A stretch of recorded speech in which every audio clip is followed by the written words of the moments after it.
All right, so now that we see that in order for the insured not to be barred, in order for the insured to be indemnified as quickly as possible without forfeiting any rights, that they have to have a signed, sworn proof of loss, does a document have to be notarized to be considered a sworn statement? Does anybody say yes?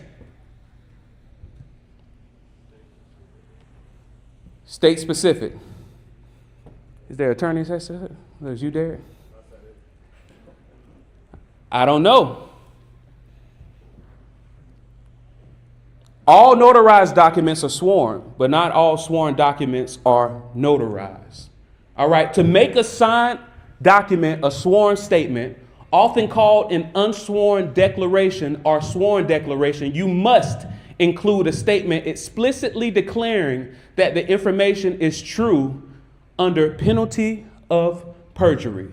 The most common standard language, particularly for the United States federal and state courts, is I declare, or I certify, verify, or state, under penalty of perjury that the foregoing is true and correct, executed on what date and time, and your signature. And from what I've observed, it's actually carrier specific.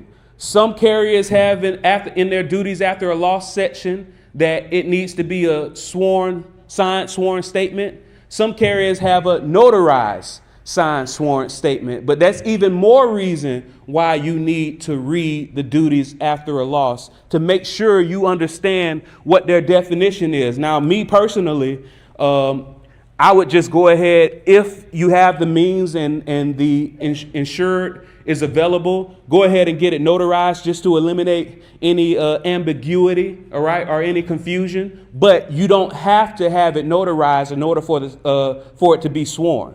And the only reason I'm letting you know this is because I know it's all about conveniences and getting things done. So you don't have to have a notary on staff. But just so you know, I am a registered notary. I should add that to my page. All right. So, and just to add a little bit more area to it, standardized declarations. If for the United States, I declare under penalty of perjury, under the laws of the United States of America, that the foregoing is true and correct, executed on that date and signature. All right. And here are the tenets of what needs to be included if you want to take a picture in order to make that thing a sworn statement.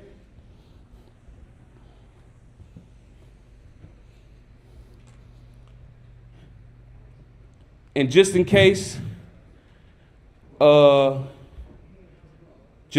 know, if that document does not include that language, it may be treated as a simple statement rather than a sworn statement. You don't want to find out on day 29 or day 59 or day 89 that because you didn't include that simple sentence that you did not abide by the policy and thus not doing your primary goal of getting the policy, getting the claim indemnified as quick as possible without forfeiting any of the insured's rights.